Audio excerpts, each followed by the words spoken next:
Compilação dos 12 ensinamentos de Meishu Sama, fevereiro de 2022. Sol e Lua. Gostaria de explicar a respeito do Sol e da Lua do ponto de vista religioso.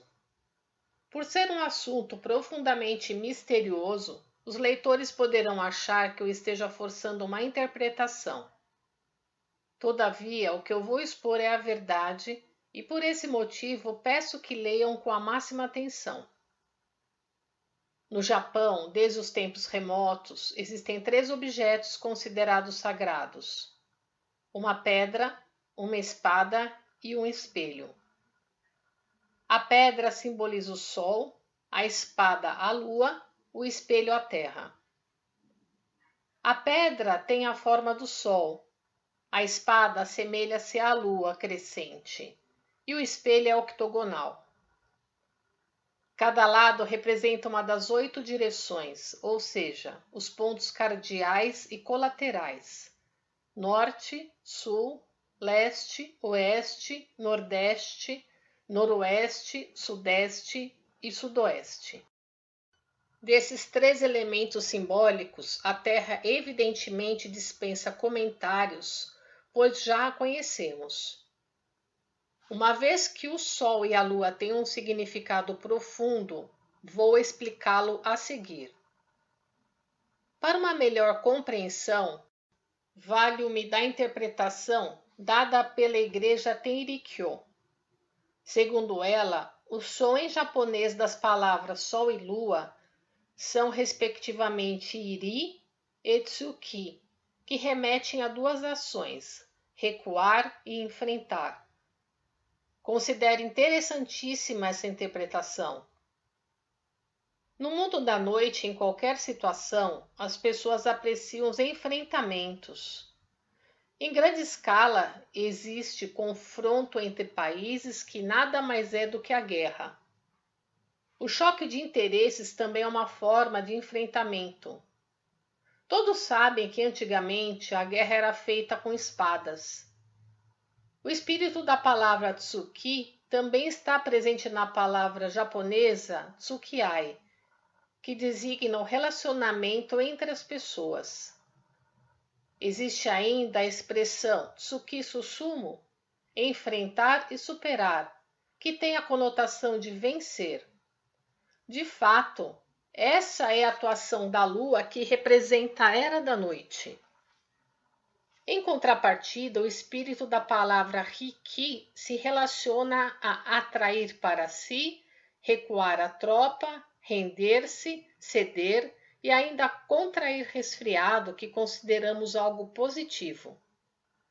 Estas são ações opostas às da lua. Com base nisso, na era do dia, tudo corre sob a atuação do espírito da palavra Riki. Portanto, perder é uma coisa boa. Em termos de comportamento humano, significa ser humilde. Seguindo essa lógica, se os seres humanos cederem uns aos outros, não existirá qualquer possibilidade da ocorrência de atritos. O objetivo da nossa religião é a construção de um mundo sem doença, pobreza e conflito. Pelo exposto acima, consideramos possível a eliminação do conflito. Na nossa obra, a ação do Sol, ou seja, do elemento fogo, predomina e, por esse motivo, ao invés da ação da Lua, devemos agir tendo em mente a ação de ceder e aproximar. Dessa forma, muitas e muitas pessoas serão atraídas.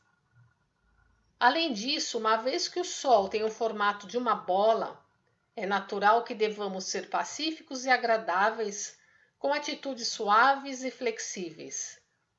30 de janeiro de 1950. Arte da religiosidade e da filosofia, democratizando a arte TV no YouTube. Compartilhe os ensinamentos de Meishu Sama. O pragmatismo religioso. O pragmatismo, apresentado inicialmente pelo conhecido filósofo norte-americano Charles Sanders Peirce, tornou-se uma filosofia de âmbito mundial, propagada por William James, que hoje chega a ser considerado seu criador. No Japão, o termo pragmatismo é comumente traduzido como utilitarismo ou praticismo. No entanto, parece-me mais adequado chamá-lo de teoria em ação. Penso ser desnecessário falar minuciosamente a esse respeito, porque se trata de uma teoria que todos que se interessam por filosofia já conhecem. No momento, desejo discorrer sobre o pragmatismo religioso. Já me referi anteriormente a seu respeito, mas torno a abordá-lo para uma compreensão mais aprofundada. Quando se menciona pragmatismo religioso, temos a impressão de que todas as religiões tradicionais o estejam adotando. Sabemos que elas realizam, por exemplo, a divulgação por meio de textos, sermões, orações, rituais, abstinências e práticas ascéticas. Lamentavelmente, não chegam a influenciar o cotidiano, que é o mais importante. Falando francamente, elas não passam de uma espécie de aprimoramento espiritual distante da vida real. Já o pragmatismo filosófico busca introduzir a filosofia na vida prática, objetivando torná-la útil, o que demonstra claramente o estilo americano. Pretendo fazer algo semelhante, porém, mais do que introduzir a religião na vida prática, desejo estabelecer entre ambas uma relação indissociável. Ao contrário dos religiosos tradicionais, deixemos de ser intolerantes, isolados ou idealistas. Abandonemos a visão de distanciamento do mundo e sejamos iguais às pessoas comuns, buscando eliminar qualquer indício de fé que cheire a mofo. Hajamos sempre de acordo com o senso comum em todos os aspectos, tornando nossa fé imperceptível aos outros. Creio que a fé deva ser incorporada a esse ponto, ou seja, trata-se de agir com flexibilidade e adequação. Com essa explicação, creio que puderam entender em linhas gerais o que vem a ser o pragmatismo religioso. Jornal Eico, número 106, em 30 de maio de 1951.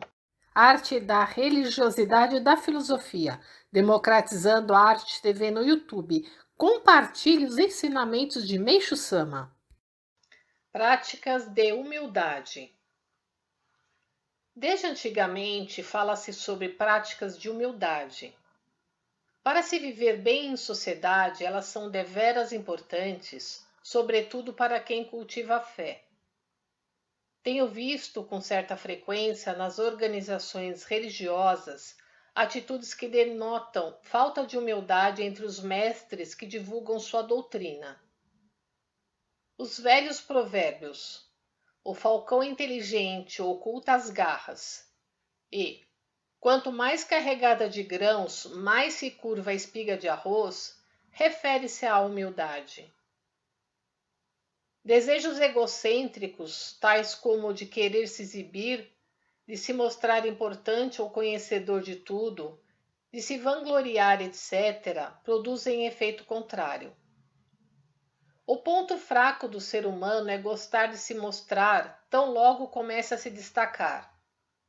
Por exemplo, quando uma pessoa que até então exercia uma profissão comum, levava uma vida igual aos outros, ou mesmo uma pessoa menos favorecida socialmente, que repentinamente passa a ser chamada por algum título como professor, doutor, irá indagar-se: será que sou mesmo assim tão importante? De início ela se sentirá feliz e agradecida. Com o passar do tempo, no entanto, ficará cada vez mais ansiosa por ser reconhecida a sua importância, e isso se passa com a maioria. Até então tudo ia bem, mas daí em diante a situação piora e a pessoa torna-se impertinente, embora dificilmente tome consciência disso. Deus abomina a vaidade.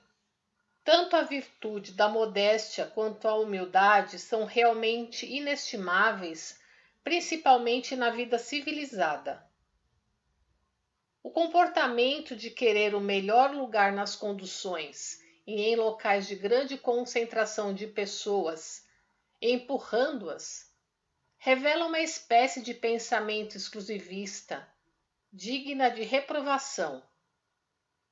Criar uma sociedade agradável de forma harmoniosa expressa o ideal democrático e é algo que não mudou no passado e nem se altera, um mínimo sequer no presente. Coletânea Assuntos sobre Fé, em 5 de setembro de 1948. Arte da religiosidade e da filosofia, democratizando a arte TV no YouTube. Compartilhe os ensinamentos de Meishu Sama. Paraíso terrestre. Quão agradável sensação nos traz a expressão paraíso terrestre. Além dela, não há nenhuma outra que inspire mais luz e esperança. No entanto, a maioria das pessoas considera o paraíso terrestre uma utopia, algo sem qualquer possibilidade de realização. Quanto a mim, estou convicto de sua concretização e sinto-a bem próxima. Precisamos meditar profundamente no porquê da grande advertência do Santo Cristo de Nazaré. Arrependei-vos, porque está próximo o reino dos céus. Cristo, a principal figura do cristianismo, cujos ensinamentos influenciaram boa parte do mundo e constituíram a grande religião existente até os dias de hoje, não pode ter proferido palavras sem fundamento. Creio que todos queiram saber o que seja o paraíso terrestre. Assim sendo, vou descrevê-lo como imagino. Resumidamente, o paraíso terrestre é o mundo dos felizes, o mundo de civilização elevada, isento de doença, pobreza e conflito. Portanto, é nossa grande tarefa encontrar uma forma de transformar em paraíso este atual mundo em que a humanidade vive aflita em meio a inúmeros sofrimentos como a doença, a pobreza e o conflito.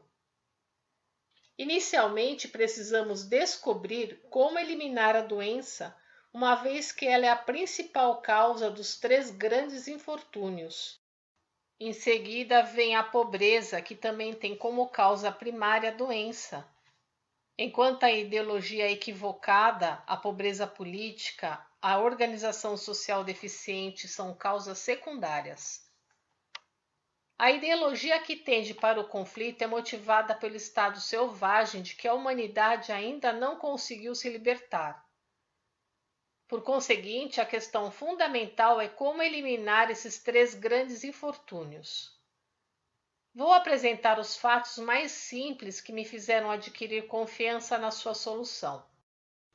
Para a surpresa de todos, aqueles que ingressam em nossa igreja, à medida que seguem seus ensinamentos, têm seu espírito e matéria purificados, tornam-se verdadeiramente saudáveis, conseguem libertar-se pouco a pouco da pobreza e tomam aversão ao conflito. Inúmeros fatos têm provado que a maioria dos fiéis, com o correr dos anos, está obtendo crescente felicidade. Não aprecio salientar os defeitos alheios, mas permitam-me que eu faça referência às pessoas que, embora possuam fé, tombam nas garras de doenças graves ou sofrem com a pobreza, porém satisfeitas e contentes. Comparando-as com os descrentes, pode ser que estejam salvas espiritualmente, mas somente o espírito está salvo e não a matéria. Ou seja, a salvação foi feita pela metade. A verdadeira salvação deve abranger o espírito e o corpo físico. É preciso que a pessoa se torne saudável, livre-se da pobreza e sua família seja plenamente feliz. Até hoje, porém, todas as formas de salvação tinham o poder de salvar apenas o espírito. Sem opção, as pessoas resignavam-se, considerando que a fé se limitava à salvação do espírito. A comprovação disso está nos religiosos que afirmam que a fé que busca graças recebidas nesta vida é de nível inferior. Trata-se de uma concepção estranha, pois não há quem não aspire a graças nesta existência. E ainda se alguém se queixa dos sofrimentos da doença, é estranho dizer-lhe que o ser humano deve superar a vida e a morte. Ora, ninguém é capaz de tal superação. Admitir que conseguiu tal coisa é enganar a si próprio. Um episódio relacionado à história do mestre Soho Takuan, monge zen budista, é bem ilustrativo. Quando ele estava à beira da morte, cercado de pessoas, alguém lhe solicitou que redigisse suas últimas palavras. Deram-lhe papel e pincel, e Takuan escreveu: "Não quero morrer." Imaginando algum engano, pois julgavam que um mestre tão notável não escreveria tal coisa, entregaram-lhe novamente o pincel e o papel. E o célebre monge desta vez escreveu: "Não quero morrer de jeito nenhum." Acho realmente admirável e nobre sua atitude, pois em igual circunstância seria presumível escrever algo como: "Vida e morte, por que me preocupar?" O mestre, porém, abandonou todo o falso orgulho e revelou francamente seus sentimentos. Isso merece consideração porque um monge célebre comumente não agiria assim. Na sociedade, há muitas pessoas que, almejando salvar o próximo, fazem autopropaganda, apesar de ainda não viverem livres dos 3 infortúnios: doença, pobreza e conflito. A intenção pode ser boa, mas não é a forma ideal. Isto porque somente após termos conseguido nossa salvação e felicidade é que devemos pensar em conduzir à fé outras pessoas que vivem uma vida infernal, para que também se tornem felizes como nós. Desta forma, a divulgação surte 100% de efeito, pois nossos semelhantes sentir-se-ão atraídos ao presenciar nosso estado de felicidade. Eu mesmo não tinha coragem de difundir a fé messiânica antes de me encontrar em boas condições. Após ter sido abençoado com inúmeras graças divinas e conseguido me tornar verdadeiramente feliz, tomei coragem para divulgar os ensinamentos. Se considerarmos que o paraíso terrestre é o mundo dos felizes, concluiremos que, no lugar onde as pessoas se reúnem e se tornam felizes, está estabelecido o paraíso terrestre. Coletânea Assuntos sobre Fé, em 5 de setembro de 1948. Arte da religiosidade e da filosofia, democratizando a arte TV no YouTube. Compartilhe os ensinamentos de Meishu Sama. Obediência ao caminho perfeito. Em poucas palavras, a essência da fé é a obediência ao Dori, caminho perfeito. O termo Dori é constituído do ideograma Do, que também pode ser lido como Michi, cujo significado é caminho, e do ideograma Ri, que quer dizer lógica. Não existe palavra tão significativa quanto Michi, caminho. Pela ciência do espírito das palavras, a palavra Michi pode ser subdividida em 2 partes: Mi, água, matéria, e Chi, sangue, espírito. Mi é também mulher, e Chi, homem, e também Yin e Yang, respectivamente. O ideograma Michi é constituído pela partícula Kubi, pescoço, e por um sinal chamado Shinryu, o qual indica a ideia de caminho ou de percurso. Por exemplo, o pescoço é a parte mais importante do corpo humano. Mesmo que os braços ou as pernas estejam extirpados, ele permanece vivo. Se o pescoço for cortado, a pessoa morre. É interessante o costume de se dizer "cortaram-lhe o pescoço" quando alguém perde o emprego. O acréscimo do referido sinal ao ideograma tão importante torna a palavra miti extremamente significativa. O caminho, miti, liga todas as coisas entre si.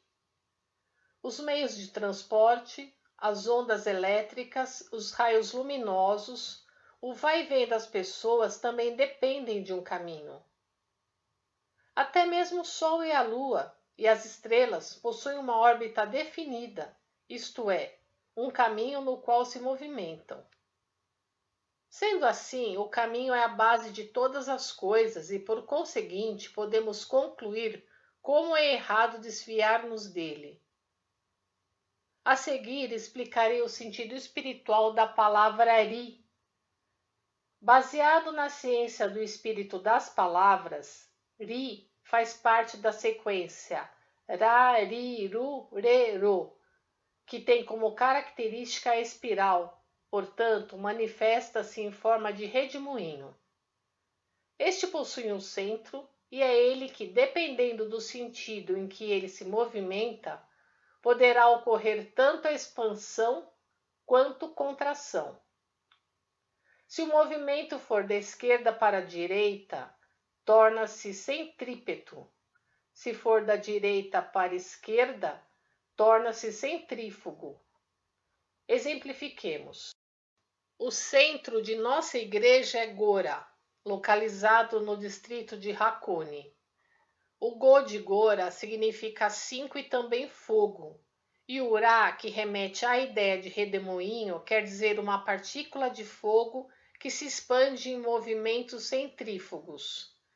Desde os tempos antigos, determinado tipo de tomoe encerra um significado realmente profundo e misterioso pelo seu poder de transformar o movimento centrípeto em centrífugo. De acordo com a ciência do espírito da palavra, a sequência ra, ri, ru, re, ro possui característica de atuação do dragão. Assim sendo, o termo Ryu, ou seja, dragão, não é senão Ryu, verdade oculta. Quando o dragão está parado, toma a forma de redemoinho. O mais interessante é o fato de que a maioria das pessoas cujo nome possui uma das sílabas da sequência Rarirurero apresenta características de dragão. Observando-as, poderemos constatar isso. Uma vez que essas explicações não têm fim, gostaria de deter-me por aqui. A seguir, vamos analisar a palavra ri. Ela é formada pela junção de dois ideogramas. O que fica do lado esquerdo e que se lê o e significa rei. É constituído de 3 traços horizontais que, vistos de cima para baixo, representam céu, espaço intermediário e terra, e também fogo, água e solo. Esses 3 traços unidos por um traço vertical. E o que fica do lado direito lê-se Sato e significa rural. Escreve-se juntando os ideogramas Ta, Tsuti, que significam respectivamente arrozal e solo. A configuração do ideograma arrozal é um círculo com uma cruz no seu interior, e a do solo é uma cruz sobre um traço, formando o número 11 em japonês, cujo sentido é unificação. Por conseguinte, iri é a ação básica de todas as coisas e significa perfeição.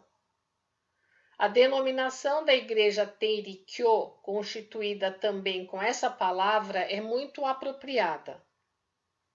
A palavra Riho é usada com certa frequência. A propósito, vamos analisar o ideograma Ho, ou seja, lei. Na ciência do espírito da palavra Ho, Ho é fogo e O é água. E de acordo com essa ciência, O está incluído em Ho. Isso quer dizer que o fogo arde continuamente pela ação da água contida em O. Graficamente, Ho-Oh é constituído de duas partes. A parte esquerda significa água e a direita, tirar, eliminar. Uma vez que a água flui horizontalmente, existe o risco de haver desordem. Portanto, se a ação da água for eliminada, o ideograma Ho-Oh, lei, adquire o significado de rigidez absoluta. Daí conclui-se que Ho-Oh, ou seja, a lei, jamais deve ser infringida. Associando os sentidos acima expostos, creio que o leitor poderá entender o que vem a ser o Dori, caminho perfeito. Por ser um termo de sentido profundo, deve-se obedecer a ele. Consequentemente, podemos dizer que Dori é Deus. Assim sendo, obedecer a ele significa obedecer a Deus. Haja o que houver, o ser humano deve respeitar, obedecer e jamais se desviar do caminho perfeito. Noções sobre a Igreja Messiânica Mundial, em 20 de novembro de 1950.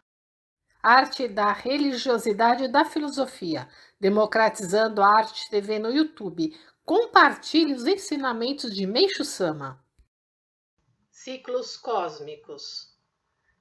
Nós vivemos num ilimitado e misterioso, mas ordenado universo que evolui e revolui em ciclos.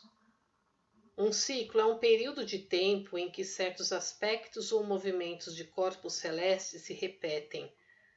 Um período de anos ou eras, ou períodos recorrentes em que certos fenômenos ocorrem e se interrelacionam com toda a vida. Há ciclos de órbitas nos céus, ciclos das estações, ciclos do dia e da noite. Existem também os ciclos das eras. As mudanças ocorrem em pequena, média e ampla escala. Ciclos menores ou maiores podem ocorrer em cada 10.000, 3.000, 10.000 anos e assim por diante, repetindo-se continuamente dentro da eterna marcha do tempo.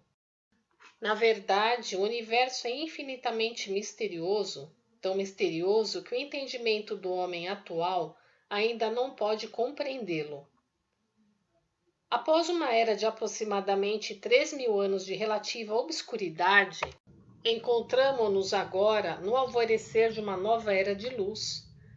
Trata-se de uma mudança tão precedente que se torna difícil captar sua integral importância. É um momento decisivo que nenhum dos nossos antepassados teve o privilégio de experimentar. Como somos afortunados, nós que vivemos neste período de tempo, por podermos entender, ainda que parcialmente, o verdadeiro significado desta transformação, adquirir os meios, através do Jorei, a fim de tornar esta transição mais fácil para cada um ao servirmos a Deus e a humanidade. Arte da religiosidade e da filosofia, democratizando a arte TV no YouTube. Compartilhe os ensinamentos de Meishu Sama. A missão do ser humano. Toda pessoa veio à Terra com a missão de auxiliar na concretização das condições ideais do planeta, de acordo com o plano divino. Quando vivemos em conformidade com esse plano, a saúde, a felicidade e a paz serão atributos intrínsecos da vida cotidiana. Elas são nossos direitos inalienáveis. Esta é a verdade imutável. Todavia, ninguém está livre das máculas espirituais transmitidas de geração a geração, bem como das máculas geradas pelos próprios pensamentos e atos errôneos. Além disso, existem as substâncias artificiais, consciente ou inconscientemente introduzidas no corpo, que aumentam as máculas e, consequentemente, o sofrimento. Enquanto cada um de nós não se libertar, purificando-se através da compreensão e da sabedoria, continuaremos sofrendo. Contudo, falando de um modo geral, aqueles cujo pensamento e atos estão focados na dedicação não necessitam afligir-se durante o período de transição da noite para o dia, porque são necessários ao plano cósmico evolutivo. Arte da religiosidade e da filosofia, democratizando a Arte TV no YouTube. Compartilhe os ensinamentos de Meishu Sama. Os méritos divinos. Algumas vezes as pessoas desprezam as grandes oportunidades porque estão demasiadamente ocupadas com os assuntos pequenos e triviais. Isto impede seu processo. As pessoas de mente estreita não conseguem expandir facilmente seu pensamento. Frequentemente tornam-se rixentas e criam uma atmosfera de constrangimento ao seu redor, em vez de um ambiente de liberdade e boa vontade. A liberdade mental e a boa vontade são essenciais ao bem-estar espiritual e ao progresso e estão de acordo com as leis de Deus. Nossas falhas menores não têm grande significação. Mais importantes são os atos meritórios. Aquele cujos méritos, sob o ponto de vista cósmico, ultrapassam seus deméritos, sempre estará à frente e as bênçãos divinas serão proporcionais. As pequenas questões pessoais desaparecem diante da grande oportunidade de ajudar na salvação da humanidade neste momento crucial. Arte da religiosidade e da filosofia, democratizando a Arte TV no YouTube. Compartilhe os ensinamentos de Meishu Sama. O ato que eu realizo sobre o nome de Jorei constitui aquilo a que se dá o nome de batismo pelo fogo. Poema 43. Tomando a Bíblia como base e analisando o sentido dos ensinamentos do Ofudesaki, podemos concluir que nos encontramos na iminência de um momento realmente crítico e que para ultrapassá-lo é preciso ter o coração imaculado. O homem mau decairá e perecerá por toda a eternidade. Consequentemente, torna-se imprescindível purificar a alma por meio de uma fé correta, a fim de que possamos transpor essa fase com segurança. Entretanto, na sociedade é comum ouvir que isso é um absurdo, que as divindades são apenas frutos da imaginação humana e que na realidade não existem. Os materialistas podem não acreditar, mas quando chegar o momento decisivo, mesmo que aflitos, quiserem voltar-se para Deus, obviamente será tarde e não haverá mais o que fazer. E isso está bem evidente. Naturalmente, Deus, com seu grande amor, salvará o maior número possível de pessoas. Nós que encarnamos sua vontade, estamos repetidamente advertindo por meio da palavra oral e escrita. O seguinte ensinamento da Oomoto tem exatamente o mesmo sentido daquilo que eu acabei de explicar. Deus quer salvar os homens, contudo, se eles não atentarem para as advertências dos ensinamentos, encarando-a simplesmente como o crocitar do corvo, a que estamos acostumados a ouvir, chegará a hora em que, mesmo que se apressem a suplicar a Deus seu perdão, ele não poderá ocupar-se dessas pessoas. Assim, terão de resignar-se ante a situação que elas mesmas criaram. A propósito, falarei resumidamente sobre o dilúvio. O fato deve ter ocorrido há milhares ou dezenas de milhares de anos em um país da antiga Europa, onde vivia um homem chamado Noé. Em um estado que hoje denominamos de possessão por divindade, ele foi avisado sobre a iminência de um dilúvio e, por isso, deveria alertar seu povo. Seguindo à risca o que fora dito, anunciou aos homens a ocorrência do referido fato, mas ninguém acreditou em suas palavras. Alguns anos se passaram, mas finalmente ele conseguiu convencer 7 pessoas. Então Deus lhe ordenou que construísse uma arca. Essa arca tinha o formato de uma noz e possuía uma tampa. Pouco tempo depois começou a chover ininterruptamente. Uns dizem que choveu durante 40 dias, outros 100. O certo é que foi um longo período de fortes chuvas. As águas subiam cada vez mais, inundando as casas. Apenas o cume das montanhas ficava de fora. Os homens construíram barcos ou se refugiaram nas montanhas. Todavia, os animais ferozes e as cobras venenosas, querendo salvar-se, entravam nas embarcações ou subiam as montanhas. Famintos, eles devoravam todos os homens. Apenas as 8 pessoas que estavam na arca foram poupadas, pois os animais não conseguiram entrar nela devido à tampa que a fechava. Elas são consideradas antepassados da atual raça branca.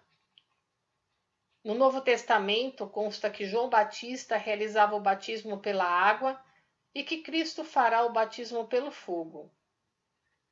O dilúvio possui o mesmo significado que a purificação do Espírito pela água realizada por João.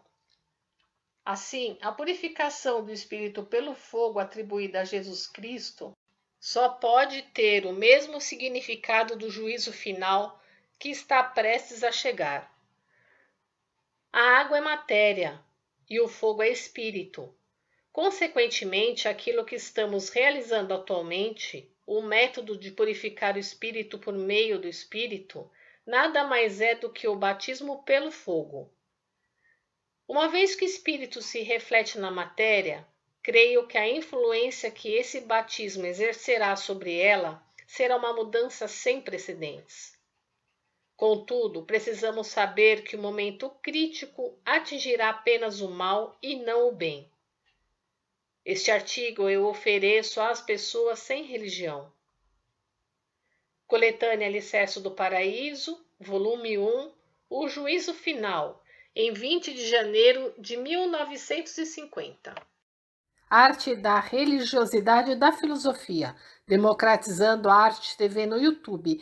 Compartilhe os ensinamentos de Meishu Sama.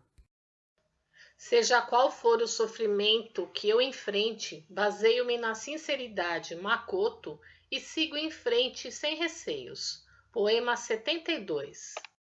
Interlocutor. Fui atingido pelo infortúnio da guerra em Tóquio e atualmente estou residindo em outro local. Venho suportando seguidos sofrimentos materiais e espirituais e tenho ardente desejo de trabalhar bastante em prol do caminho da salvação. Contudo, não consigo dedicar como gostaria. Qual será o motivo? Meishu Sama. É porque você possui muitos pecados e impurezas, e também porque tem uma grande missão. Quem possui maior missão precisa de um polimento maior. Por esse motivo, quando a pessoa tem fé, mesmo tendo purificações difíceis, Deus infalivelmente manifesta milagres e concede coisas boas para que ela seja capaz de suportar as purificações sem perder a esperança. Basta que a fé não se abale para que as coisas comecem a melhorar gradativamente, sem que seja preciso sofrer tanto. Consequentemente, devemos entender que se trata de um sofrimento para melhorar. Revista Tenjo Tengoku, número 2, em 1º de março de 1949. Arte da Religiosidade e da Filosofia, democratizando a arte TV no YouTube. Compartilhe os ensinamentos de Meishu Sama. Sinto-me profundamente feliz e abençoado diante da cura de doenças que trazem riscos à vida. Poema 88. Hoje em dia, a crítica mais frequente em relação à nossa religião é que, por tratar-se de uma instituição religiosa, ela está errada em empenhar-se na cura de doenças. Entretanto, se pensarmos bem, concluiremos que não há nada tão sem sentido como essa observação. Ela provém do pensamento inflexível dos críticos para quem a religião deve ocupar-se apenas da salvação no âmbito espiritual, não cabendo a ela a parte material. Ainda segundo esses críticos, a cura de doenças é uma questão material e por esse motivo ela não compete à religião. Categoricamente, excluem das atribuições religiosas a salvação material, limitando suas ações ao campo espiritual. Obviamente, o que eles imaginam como salvação espiritual consiste, em síntese, na resignação. Até hoje, a concepção da maioria das pessoas sobre religião é que, por ela não possuir força para salvar as pessoas do sofrimento no plano material, por falta de outro recurso, tenta, ao menos, diminuir esse sofrimento através da resignação. Se a religião excluir a matéria e preocupar-se unicamente com a solução das questões espirituais, na prática, ela não promoverá a salvação. Isso pelo motivo de que é a crença na possibilidade da solução dos problemas materiais que nos permite obter também, espiritualmente, a verdadeira tranquilidade. Quando sentimos fome, por exemplo, só podemos ficar tranquilos se tivermos a certeza de que alguém nos trará comida. Se soubermos que ninguém o fará, é natural que fiquemos desesperados, temendo morrer de inanição. O mesmo se dá em relação a doenças, reveses da vida e outros problemas. O reconhecimento de que tudo isso pode ser solucionado por intermédio da fé é que nos dá a verdadeira tranquilidade. Dessa forma, é por meio da solução de ambas as questões, as materiais e as espirituais, que conseguiremos a salvação e alcançaremos o verdadeiro estado de paz interior. Sendo assim, a base da salvação material e espiritual é eliminar as doenças, tornando as pessoas sadias. Isso porque, por maior que seja a nossa fortuna ou a fartura de alimentos saborosos provenientes do mar e da terra em nossas refeições, por mais honrarias e status que tenhamos, nada disso terá sentido se estivermos sofrendo com doenças. Por conseguinte, a primeira condição para a salvação da humanidade é, antes de mais nada, alcançar a saúde. Por esta ser a base da salvação, nossa religião tem como meta indivíduos e sociedade livres de doenças. Coletânea Alicerces do Paraíso, volume 1, O que é a verdadeira salvação, em 24 de dezembro de 1949. Arte da religiosidade e da filosofia, democratizando a arte TV no YouTube. Compartilhe os ensinamentos de Meishu Sama. A civilização atual não é capaz de fazer o ser humano feliz porque foi criada pelas mãos humanas. Poema 102. Ao examinarmos atentamente a civilização atual, notamos que ela apresenta inúmeras falhas. Entre estas, a principal é o pensamento em relação à ciência. Como é do conhecimento de todos, com a exceção dos religiosos, as pessoas se identificam completamente com a sua supremacia. Estão convictas de que todos os problemas podem ser solucionados por meio dela. Contudo, existem muitas coisas que a ciência não consegue resolver. Apesar disso, sendo totalmente devotadas a ela, essas pessoas não conseguem enxergar nada mais. Isso se dá porque não percebem que o nível da cultura atual é por demais inferior. As pessoas que têm seus olhos ofuscados sequer conseguem atentar para essa realidade. Para facilitar a compreensão dos leitores, tecerei alguns comentários a respeito da civilização baseado na situação geral. De acordo com o que pudemos averiguar, via de regra, grande parte das pessoas tenta encontrar na religião a solução daquilo que a ciência não consegue resolver. Entretanto, existem muitos problemas que a religião não consegue solucionar. Assim sendo, a maioria procura a ciência, deixando-se levar pelas incertezas.